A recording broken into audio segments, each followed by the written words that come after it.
Ladies and gentlemen, welcome back. Happy 2025. First guest of the year, Mr. Jacob Saunders. Thank you for coming back on the podcast. Thanks for having me, Carter. You're a personal trainer. You've been personal training for how many years? 13 years? Yeah. I think a lot of people think that the gym looks a certain way. Like if I go, I have to go 3 or 4 times a week. I have to push myself really hard. No pain, no gain. It's like, well, I don't want to be in pain. I don't want to feel worse. I don't want to be tired. So why should I do this? If your goal is only something outcome based, like I want to gain or lose 10 pounds, you probably won't do what's required to make that goal happen. The average New Year's resolutioner stays in the gym for about 4 to 6 weeks. So how can you make the gym fun? Like if it's miserable and you hate it, it's going to be hard to talk yourself into that 3 days a week. Most people don't know what they're actually coming for. People will say that they're coming in to train and they want to lose 25 pounds. And then when you ask why 5 or 15 times, then you find out what they want. So someone will say, I want to lose 35 pounds, but what they actually want, maybe as a middle-aged woman, is they want their husband to view them as sexy again. They want to feel desired. And so you're like, okay, that might happen or not, even if you reach the goal. That's going to be up to him. So how can you find this self-worth regardless? Ladies and gentlemen, welcome back. Happy 2025. We are here in Orangeville with the repeat guest, the first guest of the year, Mr. Jacob Saunders. Thank you for coming back on the podcast. Thanks for having me, Carter. Just coming from a nice workout. I appreciate your guidance throughout. We got a sick pump on. We did so much forearms. Yep. That's the most forearms I've ever done. That's good. I cannot hold this microphone. he did some, how many deadlifts? What weight? 200 something? It was like 500. 500 pound deadlifts. And then we got some wrist curls and then hung on the bar, see how long you could hang for about, what was it, 10 minutes you did without stopping? Yeah, one arm. Mm-hmm. And then you did like 150 pull-ups straight. Yep. Without touching the ground. Yeah. Yeah. It's crazy. So we're ready for this podcast. It's going to be fun. We're ready. So I want to talk about exactly that. I want to talk about fitness. How can people get to the godly state that we're basically in? And yeah, it's a time where New Year's resolutions are starting to fall off. We're only, what's today, the 3rd? We're only 3 days in by the time this is posted, 5 days into the new year. Who knows how many people have already skipped out on the gym Oh, no. or, broken the diet, whatever it is. Yep. I want to provide a frame of mind to make it easy for these people, because I think for you now it's easy to stay fit. It's easy to go to the gym, at least to show up. Or do you still have to force yourself? It's funny. I was thinking about that this morning. Yeah. Because I thought this may come up today. I know you said you wanted to talk a little bit about fitness. So my alarm went off at 5:06, and that way I could get to swimming in Hanover. So I wake up and I don't want to at all. It's so cozy in bed, and I know I could totally sleep another couple hours and feel amazing. And then I did this quick thing of okay, if I sleep in, I might have more energy for our workout later, and then the podcast might have more mental clarity. Yep. And so maybe I should sleep in. But then if I don't, I just kind of give up on myself, and then I miss this swim, and then I haven't swam in a week, and then it's going to be harder. And then it's just the giving up becomes a habit as well. Whatever you train, whatever you do will become a habit. Mm-hmm. So if you're habitually giving in, it becomes easier. And if you're pushing through the hard days of just waking up and getting out of bed, then yeah, if you're not doing that, it becomes easier. And I don't want that kind of life. Yeah. Yeah. So it's not easy. I really don't want to often. Yeah. But after you do, it always feels good. Like anyone that does exercise, once you've done it, you're like, oh yeah, I feel good. I feel warm. My body feels better. My wrists feel better. My joints feel better. You have more clarity, more focus. But before you go, you're like, do I really have to today? Yeah. And so you just got to find something that will have you stick to it, a deeper purpose. And we'll probably dive into some of that. But I also have a gift for you. You have another gift for me. Yes. It's actually from Nikki. Okay. So she made these muffins. That's amazing. And these are banana chocolate chip. Yep. And these are for you and your family. Not Red Bull infused. You have to let me know if you taste it. These look fantastic. Thank you very much. They are very good. Thank you, Nikki. I appreciate that plenty. So I will split those. I'll make sure I won't eat all three. Hopefully we don't dive into them on this podcast. God, But I hope we do. so here's what I want to know. There's a process to wanting to work out. Because there's some people who don't even want to. There's some people who don't even care. They're going to watch this and be like, that's not a New Year's resolution, whatever. But then there's different stages to getting there, and there's different stages that people fall off for going to the gym. Is it sometimes a frame of mind? Is it sometimes just action? I think that, at least for me in the past, it's never been an issue of understanding what I have to do. It's always been an issue of actually going to do the thing. And what can you give someone? What can you tell them to make them act? Is there anything? Is a podcast even the answer? I don't even think we can speak to the people failing to act, because this is, by staying on and watching this episode even further, you're procrastinating the action. If you have a struggle with action, I would recommend you to maybe turn this episode off and go to the gym. This is exactly what they need. Stay tuned. Don't go to the gym today. Listen to this and how easy we can make it. Yeah. And it's just going to be about consistent effort. Yeah. Right. So there's nothing heroic. I think a lot of people think that the gym looks a certain way. Like, if I go, I have to go 3 or 4 times a week to see any results. I have to push myself really hard. No pain, no gain. And then I think when you're waking up early in the morning to start it before your school day or your work day, it's like, well, I don't want to be in pain. I don't want to feel worse. I don't want to be tired. So why should I do this? Yeah. And if your goal is only something outcome based, like I want to gain or lose 10 pounds, you probably won't do what's required to make that goal happen. But when you start to tie in subjective reasoning into those things, and setting those kind of goals, process-based goals, you're going to be more likely to achieve it. So the problem with, like, I want to gain 15, 20 pounds, you were talking about that a little bit today, or losing 20 pounds as well, is it's very far away, likely. Like, it's not going to happen in the first 4-6 weeks. And it usually takes, I think the London study back in the day was like 66 days to create a new habit was the average. Some was as short as 20, some were as long as 250. But the average was 66. And so if you think, well, if I'm an average person, it's going to take me 2 months, people won't even stick to new things for 2 months. Yeah. Right? So the average New Year's resolutioner stays in the gym for about 4 to 6 weeks. And really, if weight loss is the goal, well, consistency in the gym, it's going to take a few weeks to really see anything physically. Yeah. Like at least a month to really see, because you're looking at yourself every single day. So you won't really see much of a change for likely a couple months. Yeah. So if the goal is weight loss or weight gain, you'd have to be stepping on the scale. And then that fluctuates a lot. And then if you're not seeing changes, you might be less motivated. And then it's like, well, what else? How do you want to feel? So there's the number on the scale, but how do you want to feel? Do you want to have more energy? Do you want to lift more weight? Why do you want to do that? Do you have like pain in your body that you want to feel better? Like, do you have a wrist pain you want to get rid of? Hips? Do you even know how? Yep. And like, there's so much information on the internet, obviously now, that I think a lot of it, people will just look things up and they get really confused because they'll see contradicting things. Yep. It's like protein's bad, but protein's good, but red meat causes cancer. And like, protein supplements are bad because they're filled with heavy metals. You're like, so should I have it or not?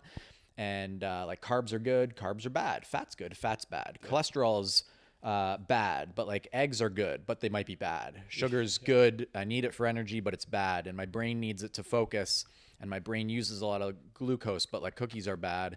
And then you see an article that says like, whether you have an apple or a donut, like, carbs are carbs. And you're like, so it doesn't matter what I eat, and like, what am I gonna do? Yeah. So if you set up just some basic habits of like, okay, I want to feel good, and I want to feel good maybe later in my life. And the only way to do that is by staying active. Yeah. So how can you make the gym fun? Like, if it's miserable and you hate it, it's going to be hard to talk yourself into that 3 days a week for 40 years. Yeah. But do you have friends you go with? Are there people that you meet there for a certain class? That's one thing CrossFit does really well. It's very social. So it's the same group showing up at the same times a day. You all write your times on the board. You're all doing kind of the same workout. You can support each other. And that's something they've nailed. And the same thing with like a classic commercial gym, like say a Good Life Fitness or something. They'll have group fitness classes. And a lot of the time the same people will go there. And whether they work like that hard or not, they're just hanging out with their friends. And it's the greatest time because of that. So if you have a little buddy system, you go with your same guy pal or gal pal, and you just go and do things that you might enjoy and that you want to work on. It doesn't have to be so structured. You don't have to be so anal about it, and just find ways to feel good. Yeah. Is that what you optimize for in your training? So I guess I should have said, I guess I kind of assumed that people maybe saw you from the last episode, but surely there's going to be more people who this is the first time watching you and listening to you. So you're a personal trainer. You've been personal training for how many years? 13. 13 years? Yeah. Okay. So in that long span, what is it that clients come to you looking to achieve? Obviously, the demographic of your clients might not exactly be university students, but perhaps either way, there's a common theme of whatever, feeling good, looking good, longevity. So most people don't know what they're actually coming for. Interesting. People will say that they're coming in to train and they want to lose 25 pounds. And then when you ask why 5 or 15 times, then you find out what they want. So someone will say, I want to lose 35 pounds, but what they actually want, maybe as a middle-aged woman, is they want their husband to view them as sexy again. And they want to feel desired. Yeah. And so you're like, okay, that might happen or not, even if you reach the goal. Right? Like that's going to be up to him. So how can you find this self-worth regardless? And some people just want to be able to play with their grandchild or grandchildren. And they'll say, again, like, I want to lose 25 pounds. And like, what does that number resemble? And it usually resembles like a time in their life that they remembered that they felt good.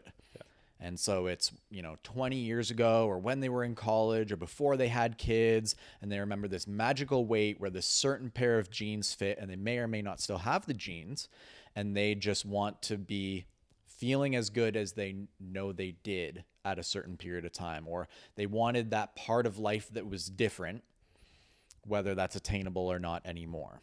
So like a lot of guys will say that they want to like put on a lot of muscle. And then you ask why, and it's almost like they want this armor because they feel more, it's a misnomer. They feel more insecure. They feel less secure in themselves, and they just want like this armor built up, and they think that it might pick up chicks. Especially if they're single, or like, oh, I want women to recognize me or see me. It's like, well, that's probably not going to work. Like you'll get the attention of a lot more men because they're going to be like, bro, how do you get your arms so big? And then like all the guys are coming to you for advice because you're jacked. And then all the girls are like, it's kind of weird. And they're not going to go and ask you out when there's 5 guys hanging out flexing their arms in the mirror. So I think it's really good to ask yourself, like, what do I really want? Do I want to gain 20 pounds? And then like, of what? Muscle, fat, does it matter? Do I just want to be heavier so it's harder to get kidnapped? And then like, if I want to lose 30 pounds, is it like, I just don't want like my stomach to stick out a little bit when I'm wearing a tank top? Why does that really matter? Is that going to be enough to really get you to do the hard work and to make the right nutrition choices most of the time, like 80% of the time for a year? And usually when it's the number focused, it's not enough of a reason for someone to go through those hard times. The discipline of the choice, the abundance of choice of different foods, and to sleep in and not go to the gym, and to go drink with my friends and have a good time and whatever it might be. There's so many great things we could do other than just go to the gym. And so the gym is just like a vessel of work that needs to be done so you can feel better and live better. So I'll ask you, what was your reason? Did you have an initial thing of I wanted to gain 20 pounds, and then you asked yourself, why do I actually want to gain 20 pounds? Right now, you've been obviously active for a very long time. You're doing all these races. You're winning all these accolades. What is the driver for you? Deep down, what are you trying to get out of this? Yeah, so it's changed a lot over the last probably like 15 years now. Yeah. So there's been a lot of different iterations of my own fitness journey. If we're talking about right now, currently, like I just want to see how good I can get truly in one sport without giving up my whole life, like without giving up time in my relationship, time with friends, time at church, time with my work so I can make enough money to live in a certain lifestyle that I want. Yeah. So I just want to see kind of how good I can get. But even that I know is kind of coming to almost an end or a wall of there's only so much you can do until you have to take some of those steps that I just listed, like working less so you can train more. Yeah. And just to go to from like the 90% to the 95 or something. And I don't want to do that because it takes away from everything else. Yeah. So if you want to get good at, one sport, or in my case, trying to do triathlons, be good at 3 sports, I have to give up everything else. I can't go and just play flag football on the weekends because I should be running or biking, swimming more. I shouldn't do as hard workouts with my friends in the gym because I need to bike later and have enough energy to do that. So it's less fun, but also if you want to become the best at something or as best as you can be, you do have to make some of those sacrifices at the same time. Mm-hmm. Right? Like there's no real dual sport athletes. There's been a couple of guys that tried, Michael Jordan, Saunders. It hasn't gone that well for anyone though. Yeah, no, it's true. When you say you swam today in Hanover. Yeah. Is that you're going to a lake? Is that right?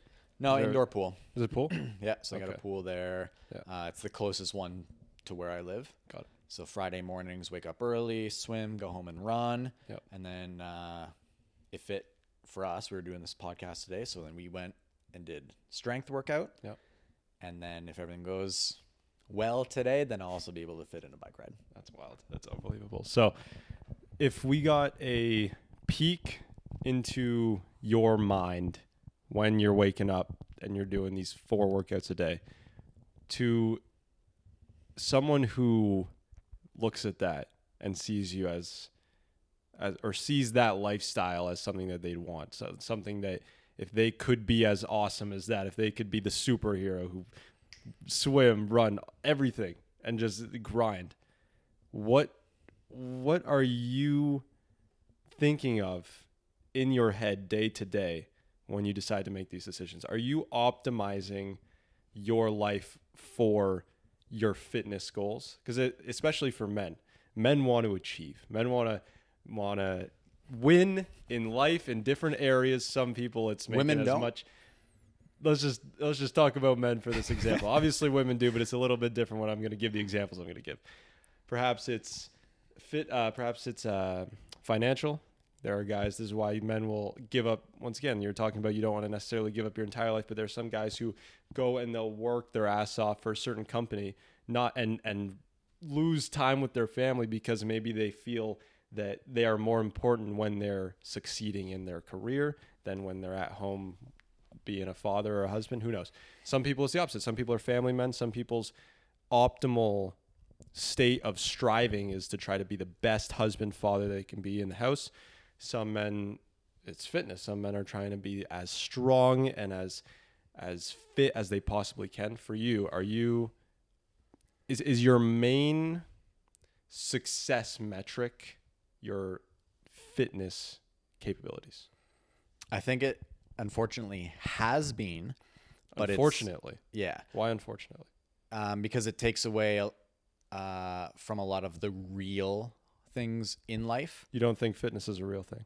It's a real thing as far as an objective thing. Gyms exist and weights are real and people lift them. But if you're giving up everything and that's your main aim, I'd say that's a very low aim. Interesting. So I want to make sure that it's never the focus of my life. Yeah. It can be a focus. Yeah. But I want it to be like a tertiary focus in life. So if I like something that I'll do with Nikki, the muffin maker, is I'll ask her probably every 2 weeks or so, like, do you still feel supported enough and like taken care enough that I'm spending enough time with you that you're happy? And not like enough. Like, is this just okay? And can I keep doing all the things I want and desire? Yeah. And this is fine enough for you? But actually, like, have you noticed that I'm training 5 more hours a week now? And it's like, when the answer is no, that's good. Yeah. So you can blend that into the life that you're currently living. So I would say don't admire athletes and look at it as like some superhero thing, because there are a lot of sacrifices you have to make, and they're not going, if you're listening to this podcast, they're probably not worthwhile to you. So I wouldn't say admire it or even strive for it. I would say do enough that you're going to live a good quality of life and be able to do the things that you want to do now and in the future, and do that much. There's a good minimum effective dose. Okay. And it's definitely not 17 hours a week of training fitness. Yeah. It's probably somewhere along the lines of like 4 would be like you're hitting everything really well at around 4. 4 hours a week. Yeah.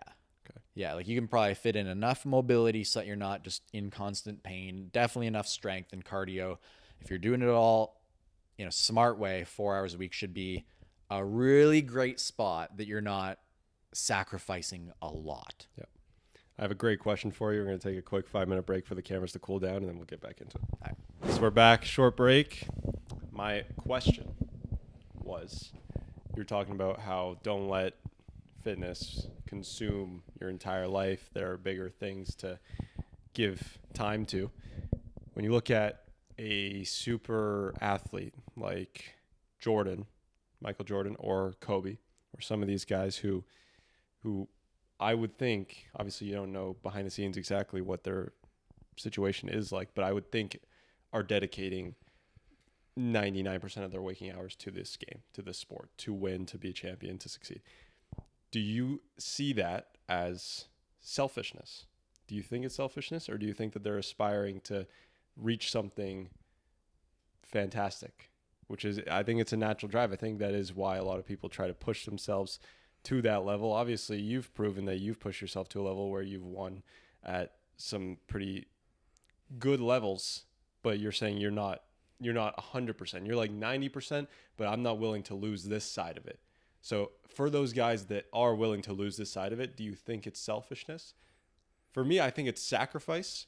I don't think that they want necessarily to be away from their family, but I think there's just an inner drive speaking to them saying you need to go all out, even though it's tough for you to not see your kids as much, for example. Well, then we'd have to determine if the selfishness is bad. Uh-huh. So like if you're a single male, Yeah.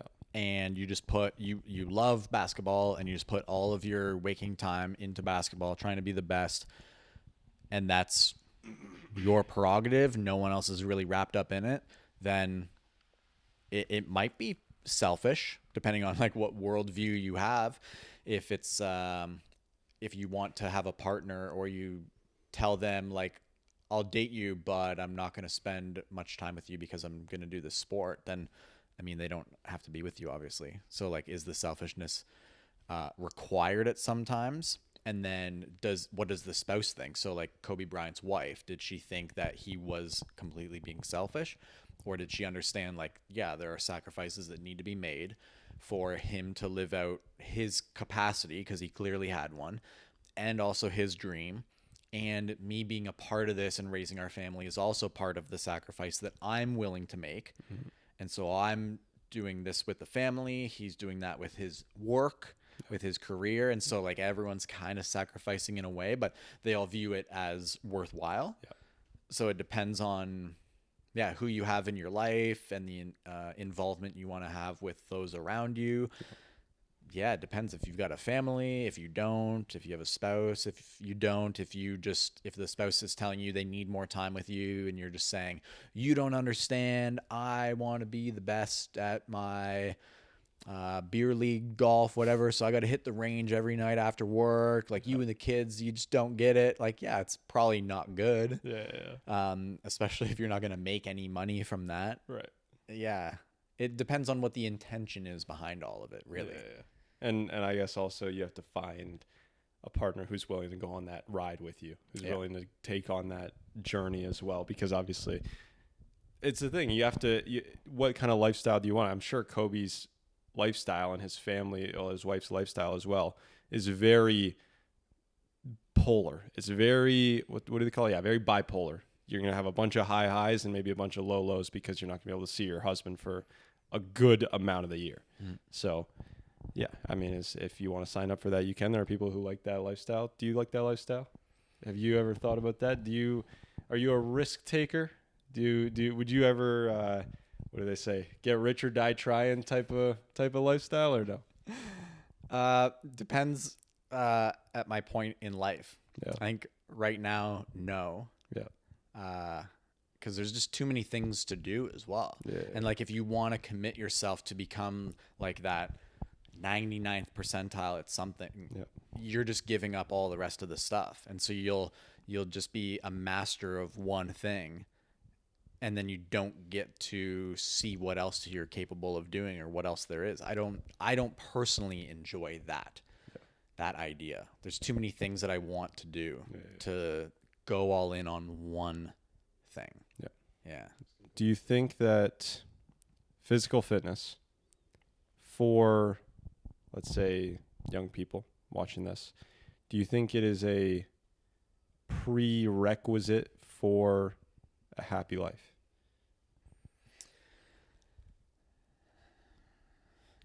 No. Because, I mean, there's a lot of people who are very unhealthy that at least say they're living a happy life. Yep. So who am I to judge? I think there was Seneca, the philosopher, definitely not the college, that said something like, it's a shame for a man to like grow old and never see the capacity of his own body. Yep. Paraphrase that a little bit, but I that's how I feel. Yep. So I don't want to know how good I potentially could feel and just be like eating Cheetos on the couch, playing video games. Like there's definitely a time for that, but I don't want to be like a master of Call of Duty and then be unfit. And then if a friend wants to go on a hike or like climb some mountain or whatever, I don't want to not be able to do anything. Yeah.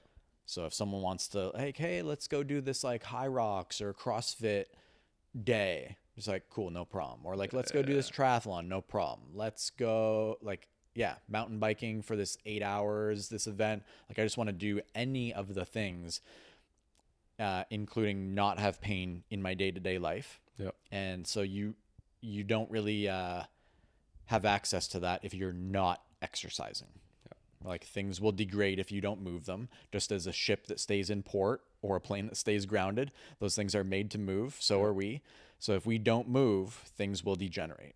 Absolutely. And then you could make the argument of like, well, you know, I or my friend like hurt their back when they were doing deadlifts or something. It's like, all right, you're going to get hurt if you don't move at all and probably if you move a lot. Yeah. So you might as well be able to at least have the capacity of doing a bunch of cool stuff and maybe ending up with the smallest injury instead of just not doing anything and having pain every single day of your life. Yeah. Mental pain as well.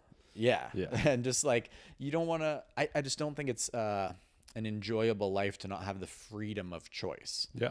And so there's many different aspects of life and intelligence and things you need that require intelligence to do and to experience. And there are many things in life that require a physical capacity as well.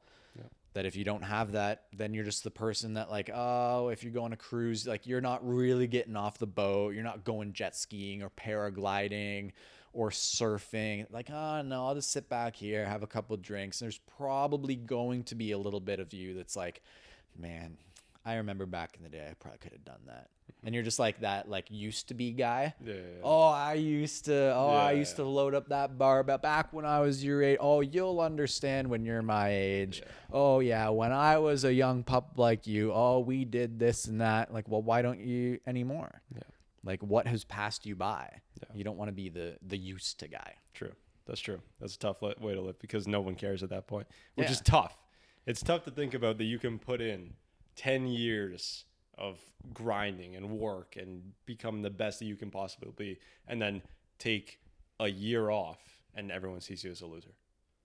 I don't know if everyone's going to see you as a loser. Well, I mean, hope let's just not. say if you completely I'm just saying like the way that I think at least maybe it's just internal for me. Yeah. Because when I'm at the best that I can be, I just feel like my girlfriend looks at me differently than if I'm going like, because like post marathon, I was chilling for maybe a decent amount of time, right? Because I hadn't been doing much strength training over my marathon training, and yeah, I don't know, maybe like not saying anything wrong with her, but maybe I was just seeing it as she doesn't see me as well as she used to because I didn't see myself as well as I used to. I prefer strength training over marathon. Did you ask her? No, I didn't ask her. Why would you ask that? It's a terrible question to ask. Why? If she wasn't thinking, I'm not going to try to put the thought in her head, right? Well, just because you ask a question doesn't mean that the thought is in their head. I And mean, by it's- not asking, are you manipulating because you're not even giving the option? A good question. I mean, that's like the jealous guy, though. If you're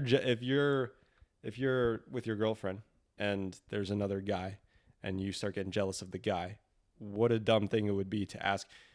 Are you like interested in this dude? I'm not saying. Yeah, but that's bringing someone else into it. This is just like if you actually thought, let's say, that your girlfriend was maybe looking at you differently. Yeah. You could just be like, well, what do you think about like all my marathon training versus what I was doing? Yeah. And like, do you see any changes in me or the way that I'm acting or anything? And if she's like, oh yeah, since you started running a lot, you just seem like an idiot. You'd be like, oh, that's not good. Yeah. Or like, you're just so tired all the time from all your running. It's like, yeah, you just seem like spaced out. Yeah. You're like, oh yeah, that's not good. Maybe you haven't even realized. Right. You can start to kind of dial it back a little bit or figure out like what's going on. Yeah. So I think it's good to ask each other. That's true. That's right. true. Yeah, And then, just like you want to feel connected. Like that's true connection. You want to know the person's thoughts.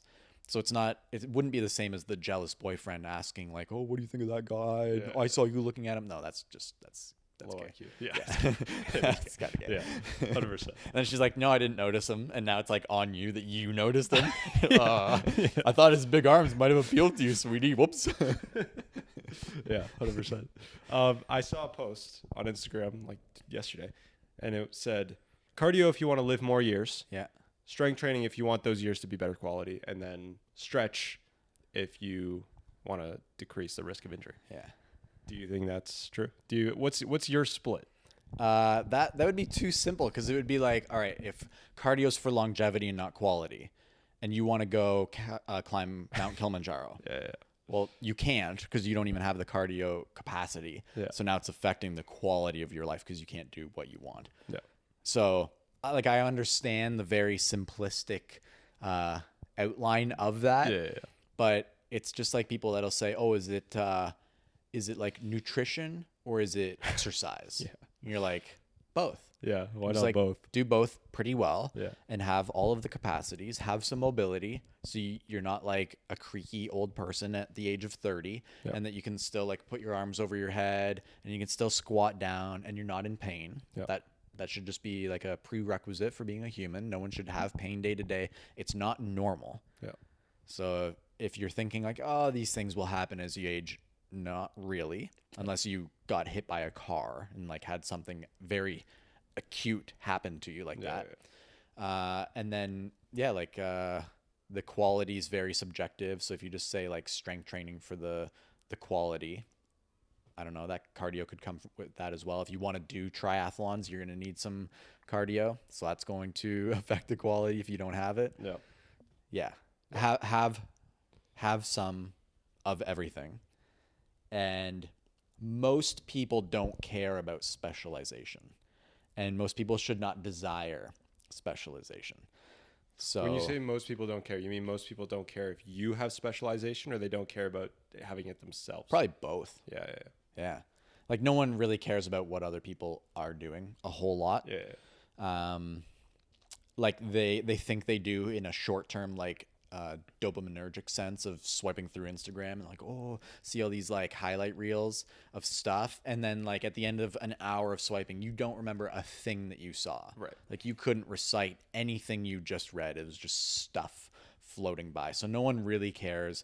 And for yourself, you don't want to get pigeonholed into being the person that only X, right? It's like I'm the yogi person, but I'm just so bendy and I don't have strength that I'm also in pain all the time. Or I'm like the strength guy, power lifter that has no mobility and I have pain all the time. Yeah. And so they're both living with this lower quality, and one's just like big and strong and in pain, and one's like probably very slim and bendy and in pain. Yeah. So you want to have a little bit of each of these buckets of cardio Yep. and of some muscular capacity and of some flexibility and probably some reaction time and balance. You want to have a little bit in each bucket. Yeah. Or else you'll find out what bucket is empty Yeah. when it's too late. Yeah, that's a good point. You've been a trainer, like you said, for 13 years. There's tons of information out there now, like you were talking about earlier. Were there any, I guess, assumptions or presuppositions that you had about fitness, about the gym, about your own personal development that over time you've realized to be perhaps different than you thought, or just completely outright not true? I think a lot of those things that we mentioned early on of like the eggs being bad because they have cholesterol kind of thing, and you hear that, but it's synthesized differently. So if you eat cholesterol through red meat or through eggs, it does not raise your body's cholesterol. Okay. So a lot of people will see that somewhere. It's definitely still out there on the internet, but it's just not true. And so it's really hard to separate the wheat from the chaff in anything. Yeah. And fitness is just another one of those very polarizing topics. And there'll be people that you got to look at what they stand to gain too. So if they have like a keto or paleo something bio and they're like selling programs, well, they're obviously going to tell you that like carbs are bad. And then they just want you to listen to them. And but they really also pigeonhole themselves, because there's guys like Paul Saladino who will say that like carbs are awful. And then 4 or 5 years later, after he's like gone all protein and fat, will say like, well, now I'm having like some fruits and vegetables, but like it's not just the same as carbs. And he's just had such low energy and probably terrible blood work that he's realized like, oh yeah, I kind of went too far. So, yeah, like carbs, you can have a donut. You should have what you want. If you consume some alcohol, it's not like ruining all of your gains. If you just have a couple drinks a week, there's just endless. It'd be like water. You'll see that like if you have tap water, it's just like the worst thing for you. And so you're like, okay, so should I buy like a certain bottled water? Should I get a filtration system? Yeah. And then you feel bad about like drinking water from a tap. Yeah. Like it's probably better than no water. Yeah. But things will get so extreme. Or like, can you believe factory farming and what they pump into this chicken and the antibiotics that they give this beef? And you're like, so should I not eat those things? Are they like that toxic? But then it's probably more toxic to have no protein. Yeah. So, and then like what's sprayed on chemicals, or what chemicals are sprayed on our crops? Yep. And then like, oh, there's all these like glyphosate. Oh my God, it's so bad. It's this epidemic. We spray so many tons of this on our crops. It's bad for us. It's ruining our endocrine systems. But like, okay, fruits and vegetables are pretty good for us. Yep. So where do you draw the line in all of the craze? Yeah. And that is a good question. Where do you draw the line? Like probably have some fruits, probably have some vegetables, have some protein, enjoy some things. Like food is very cultural. It should be for enjoyment as well. So you shouldn't feel bad about eating a muffin, whether you're trying to gain weight or lose weight. Yep. Shouldn't feel bad about having a couple cookies. If you enjoy the odd cocktail, like it's not absolutely killing you. You have a liver, it'll cleanse it out, no problem. Yep. No harm, no foul. It's really like the dose makes the poison type of thing. Yep. Yeah. Yeah.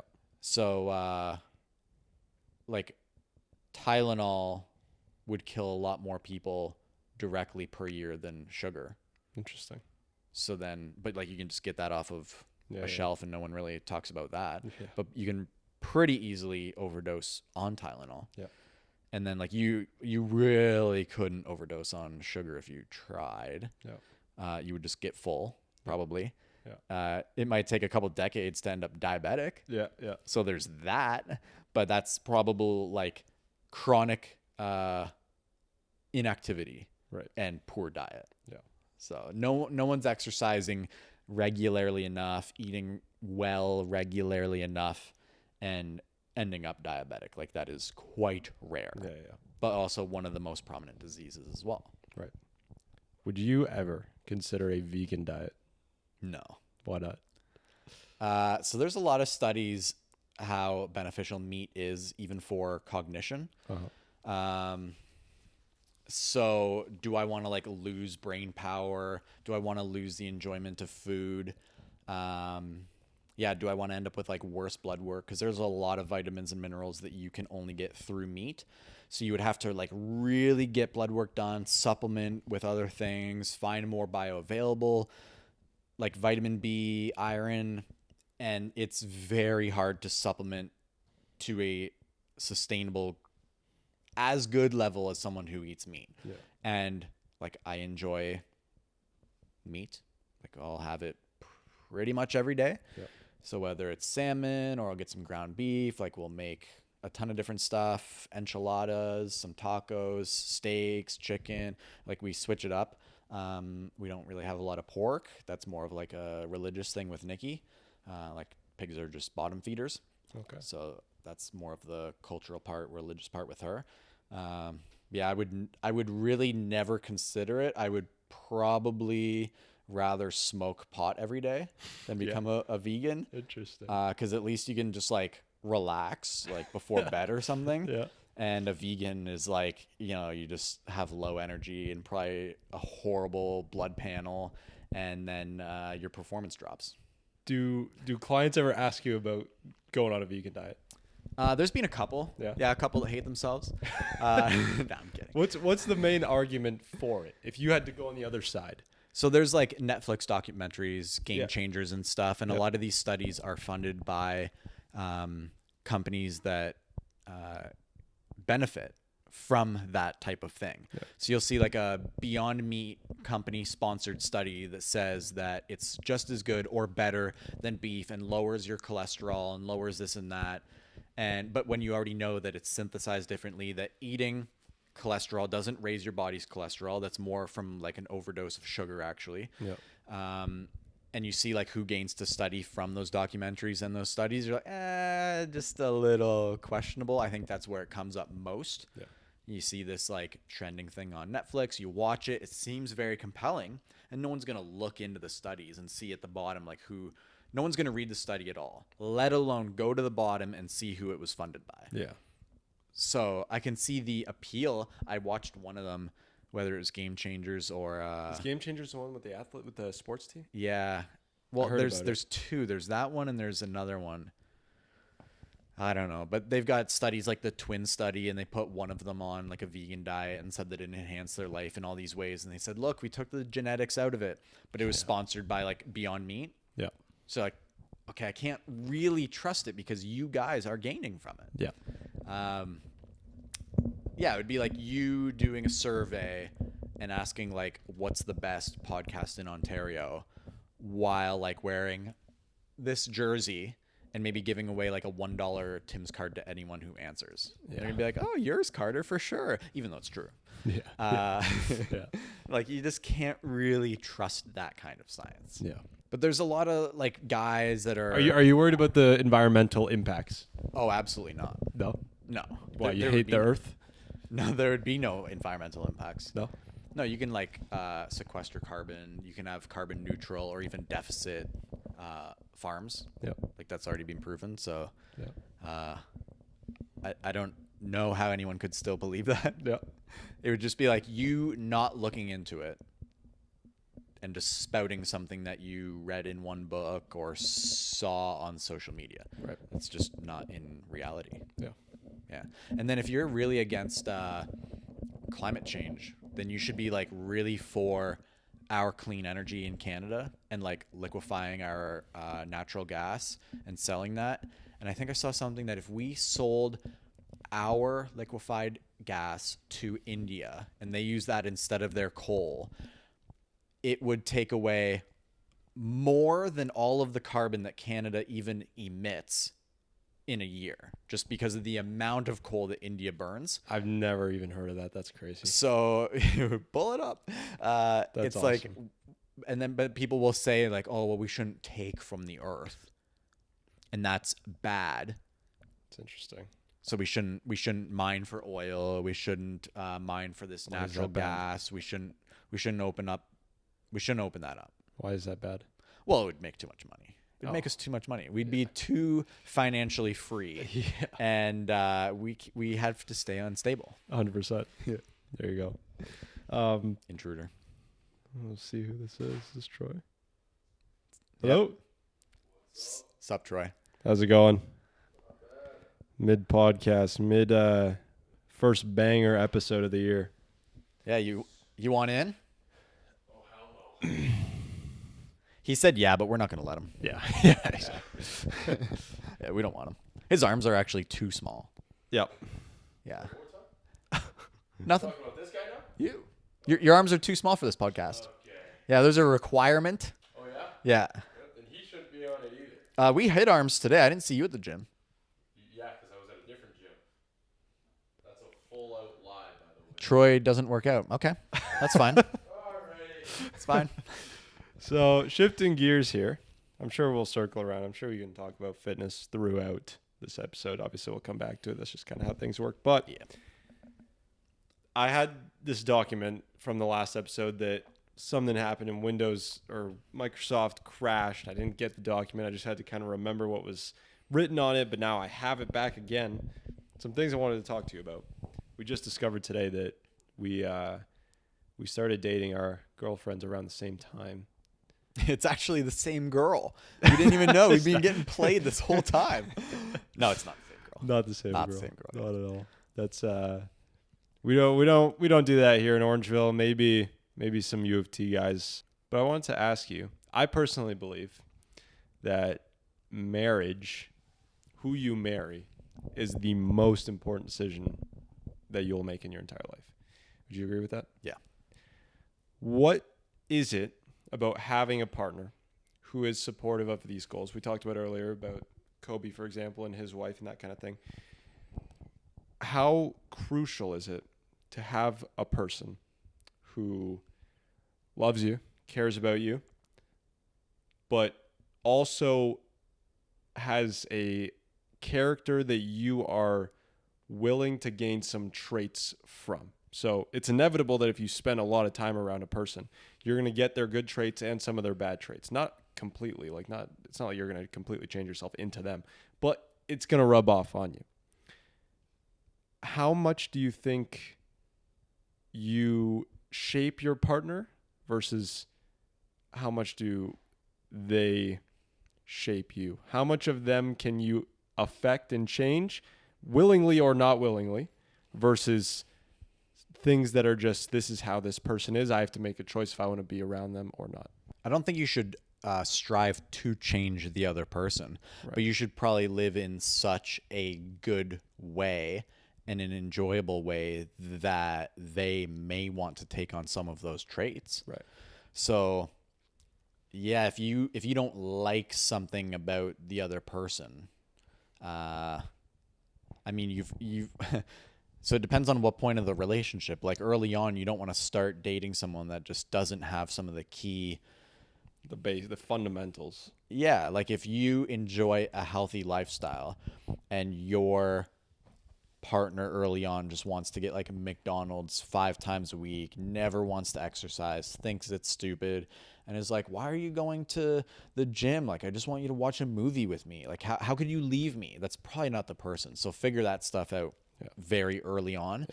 And just set some boundaries of like, here's some things that I need to stay as happy as I am. Like, I was enjoying my life, and the person should be a good addition to your life. And they shouldn't make your life complete, but they also shouldn't take away from what you were already enjoying. So ideally, there's some things that you guys are going to share, and there might be some things that they do take from you that hopefully are good, and there might be some good things that you take from them. And then the balance, it's like, there's not a right balance of how much you should take from them. They should take from you. But you should just be aiming upwards all of the time. And even that, it's never a static thing. Like, we found the right balance of what's perfect for us, because people will change for sure. And their hobbies might change, and their character might change. Certain attitudes may change. And that is also part of love, is knowing that you are willing to love a person who is changing. There should be fundamentals that you agree on early on, like health or violence or lifestyle, that if that changes enough, that you're not okay with it. So like, if your spouse starts physically abusing you, well, that should be 0. So any of that should be intolerable.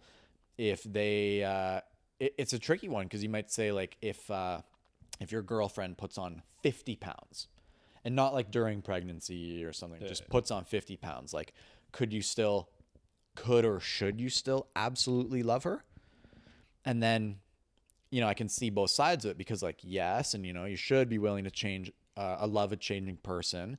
And it's not like they're a different person, but to say put on 50 pounds, they probably have stopped prioritizing the same things that they did and the same things that had you fall in love with them and that you were building your relationship on. So if you guys enjoyed going for hikes and maybe going to the gym together, doing different sports together, or just being active, and you loved how they looked and how they felt, even more importantly, and now they start to look a very different way and they start to feel a very different way. Should you just stay with that person? They're almost like a completely different person. So like, what's the line? So like, I've had that conversation with Nikki, like, if she were to put on 100 pounds, could I stay married to her?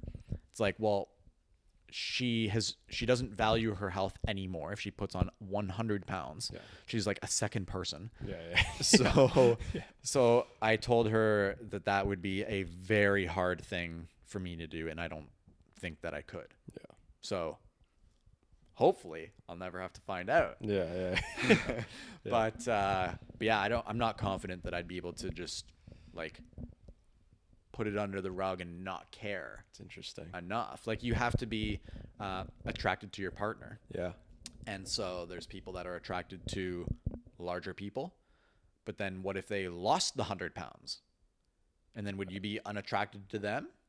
Maybe, but like, they just got healthier, cared about their fitness and health more. And then, like, which way do you go? It's tough. Marriage, I've completely flipped my view on marriage recently. I understand now why people would get married so young not too long ago, like a few decades ago. And it's because if you have the basics checked off. Before, I thought it would take like at least 3-4 years dating someone to know if you should get married or not. Now I think it's a lot less. Now I think like you might know in like a year. Personally. It depends who you are. If you're asking the right questions, having the right conversations. 100%. But if you're just kind of living, you're like, we'll meet up and we'll have a dinner and we'll go to the movies, and you're not having these discussions. Like, you might not know for 4 or more years. And then you're just, I guess it's time. And your friends and family are like, why haven't you proposed yet? Yes, I should. I've been in that situation. And it was where like, people are pressuring you to propose? And I have in the past. Interesting. So this was like, I didn't know this. 7-8 years ago. And just a lot of the right conversations looking back now, I know weren't happening.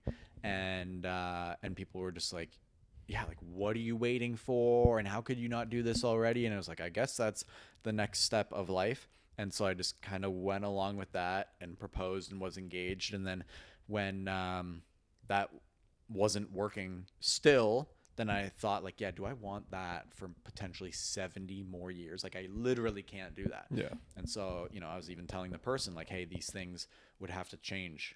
And they hadn't for many months. And so I ended it. Yeah. And but that happens a lot, and culturally as well. Different cultures have different sort of time frames on that. Yep. Sometimes there's arranged marriages as well. So yeah, it depends on the conversations you're having. I have a friend whose older brother right now is being set up for arranged marriage, and the way they do it is crazy. It's like there are resumes, there are like profiles that parents send to each other. They have like these group chats. Wow. And they'll send It's a this business. Literally, you'll have like height as a picture, ethnicity, that's a big deal. Like occupation, this kind of thing. Then there's like a little bio, like these are their interests, whatever. And the parents send them out, and they're like, I like this one, and they'll give the resume to the son and say, what do you think about this girl? And then who has to give who the cow? I think it's the daughter's father It gives the gives guy's family a cow. the man's family a cow. Wow, that's crazy. I think that's a real thing. All right, so Nikki's dad, I'm gonna make you watch this. You owe me a cow when we get married. Well, yeah, there you go. But yeah, no, if I had to go back in time and if I had to redo my first date with my girlfriend now, I think it would be very different. I think that I would like dating. I think dating. I don't know if dating's meant to be that romantic. I think marriage is romantic. This is why my whole thing is flipped. Dating, sure, it's gonna be fun. You're gonna learn about a new person. You're gonna get to know each other. You're gonna explore interests. Like to a degree, yes, it is romantic. You're learning about an entirely new person. But the real memories, I think that the time for making memories and having like the best moments of your life that you look back on when you're 70 are going to be once you're actually married, because once you're actually married, this is going to be your person for life. Why go through so many amazing, incredible moments with this person with the ongoing risk that you could break up? Because this is another belief I have that some people disagree with. I think it's like 90% true. I could see like some cases where it doesn't really apply, but I think the only reason two people are not married is because, well, let's say a reason a man hasn't proposed yet. I think the only reason a man does not propose to his woman is because he still believes there's a certain percentage chance that they're going to break up. I think that, and that might not be completely true. Sure, maybe you aren't financially ready to pay for a wedding. Okay, sure. That too, yeah. Or maybe you don't want to get married in the winter. Or maybe you want to propose at this bridge and a beautiful sunset, but right now you're not there. You have to travel there. You can't travel right now because you're busy with work. Like those, I get that. But in general, if you're not even thinking about proposing, Yeah. it's because I think that there's a percentage of you that's like, I don't know if this is my person. We have to figure some things out before I can be confident that we're going to get married. So then how long should someone expect to go through these steps and know by? 2 years? Yeah, I mean, that's the thing. I don't know. I think if you love someone, you're going to be willing to wait a decently long amount of time. I guess that's a very individual basis on how long you are actually going to have those conversations and not get answers until you decide, I don't know about this. Let's just Because how long do you wait? call it quits. Exactly. All right, like one partner's trying to learn more what they think they need to know, Yeah. and the other person's like, okay, come on, or like someone's got thinking about their biological clock or like job opportunities, whatever. Yep.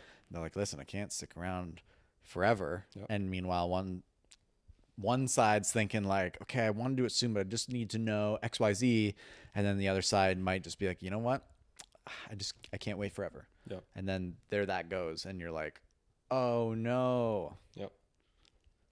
100%. So that's also a risk. Yep. That is a risk. Like there's the risk in doing it too early. There's a risk in arranged marriage. There's the risk of waiting too long. So Yep.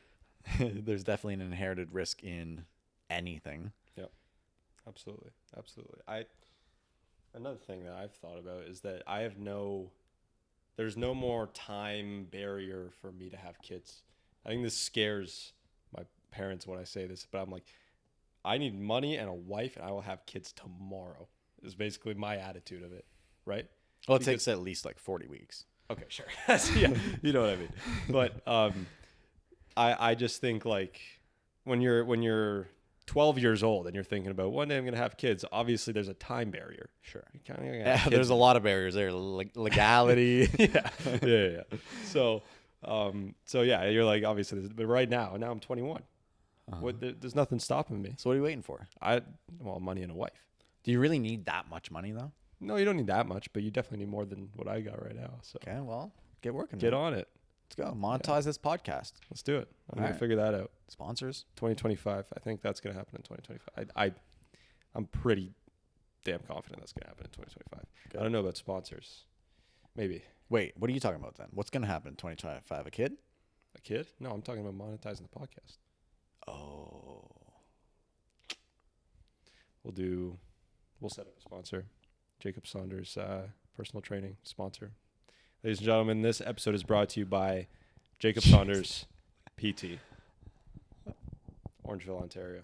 I'll give you $1 actually, I won't even give you $1 every time. No, I can't take actually would be for the online worst. for online clients. you do online class? Yeah, right. Well, think of yes. I'm mostly doing more online because I'm trying to do less in person, Yep. so that I have more time for the things that I enjoy. So, yeah, until you end up with a better sponsorship, Yep. every time you mention that, I will give you a toonie The Toonie. because that is $2 more than what you're making right now. Absolutely. How many episodes have you done? This is 88. Just think, you could have $176 right now, and you don't. That's true. It's a lot of diapers. What a mistake. Also, getting engaged or married does not fix anything. So if there are problems that have already arisen and you think by proposing it will fix this, or by getting married or having kids it will fix this issue, I promise you it will not. Do you know anyone who's gone through that? Absolutely. Yeah. Yes. And it does not change anything. If anything, it makes it worse. And don't try and dangle that over someone as a currency of like, look what I've given you. And I've given you a child. How do you not do this for me? Yeah. That will not work. So just throw that out. Yeah. And it is a lot more common than you may believe. Interesting. Yep. I think, what do you think? It's just the autopilot mentality. What do you think it is? Do you think people are it's too scary? So think of this. A woman's going to more likely spend more time with her family Then on average than a man. Yeah. Right. And if anything, on average, the man is going to work more hours. Mhm. So if he's thinking, okay, I'm going to go provide by working, and that is true, but they don't communicate this, she's at home thinking, how come he never wants to spend time with me or our child? And like, he's just working all the time and he doesn't even really pay attention to us, and he comes home and he's just tired and he expects his meal to be made, and like, I do that too, and I kind of get a thank you, and then like the same thing happens tomorrow. And then woman thinks, if I have another child, then maybe like he'll really embrace the family more, he'll love me more, it'll bring us closer together, this bond that we have together. And then it doesn't, and now you're like a single mom of two because you didn't want to just keep never being looked at, never focused on, abused in some kind of way potentially, and now you're just like on your own with 2 kids now. Mm-hmm. It's never gonna work. Yeah. No. What do you think has been the main issue with this increasing divorce rate over the last century? There's a lot. There's like the convenience of like, oh, I can just find a partner easily on XYZ app. And there's like less conversation, good conversation probably gone into the marriage. There's less expectation of it even arising because everyone's like, well, I know the divorce rate is half, so like, it's a 50-50 shot. Let's try it. And the sanctimony around marriage is gone. Like, religion out of that is gone. Yeah. No one cares about that and the purpose of the family. It's just like, I want a family. I always have since I was young. I wanted children, and so I'm just going to do that. And this guy is like good enough, and I find him attractive, and he makes some money, so let's give her a go. And the guy's like, oh my gosh, a woman who looks at me and gives me some things that I want. Like, this is the greatest thing ever. And then they don't really realize what a marriage should be. They just want to use it for their own selfish reasons. Yeah. And then when you don't have a structure of your marriage, anything can make that thing crumble. And so then you might say it needs good communication. And they're like, well, what the heck is that? Yeah. What is good communication? Like, is there a frequency around that? Hopefully. Is there a quality around that? Hopefully. What does that look like? Have you seen a good example of that ever in your life from your parents? And then, like, that's probably a 50-50 at best. Yeah. Because if half the marriages end, there's a 50-50 chance that you saw a great quality one. Yeah. Let alone if it's still together, is it even good quality? Is it good communication? You wonder how many of those couples that stay together are still miserable. Yeah. And like most. Yeah. It doesn't seem obvious to me that there are many happy marriages, just from conversations with people in my life, around my life, that I work with or talk to. And you're just think, like, some of the reasons are wild though, where it's like, well, I want to stay together for the kids. And then you're like, okay, so now you've got to assume that you staying in this horrible relationship is better for the children. But like, now they're learning that it's okay to have a less optimal relationship. Maybe like the husband yells at the wife, like, for sure every week, maybe even every day. And the kids are like, oh, that's normal, right? That's what we see. Okay, that's fine, I guess. Can do that with my wife, or my husband can do that to me. And and then they're like, well, and I've heard this, so I'll just give an example. Like, if we got divorced, then the kids wouldn't be able to keep the same house, same friends, same school, and participate in the same sports. Like, okay, so now, like, stuff is of utmost importance and not quality of life and quality of relationship. Yeah. So now the kids are learning, like, crummy relationship is totally fine maybe, and this stuff is more important. And then, like, well, that's not a great example to set, probably, because now the likelihood of them surviving their own relationships one day is probably also less than 50-50. So what do you want to really pass on? What example are you setting? What's the structure of the relationship? Is it each other? And then how do you sustain that? Is it God? And, like, what does that mean? What does that look like? How do you keep it? How do you teach that to your children? Yeah. Do you just get married and say, oh, the kids are the most important thing now, and now your relationship just goes by the wayside? And a lot of people do that. Yeah. And then there's economic reasons behind that. There's just time reasons behind that. Like, oh, well, how are we going to go on dates when we have kids? Like, we can't just hire a babysitter every week. Like, okay, fair enough. But, like, how could you involve them and show them what love is, and still build the love together and as a family separately? How do you do both at the same time? Like, it's definitely possible.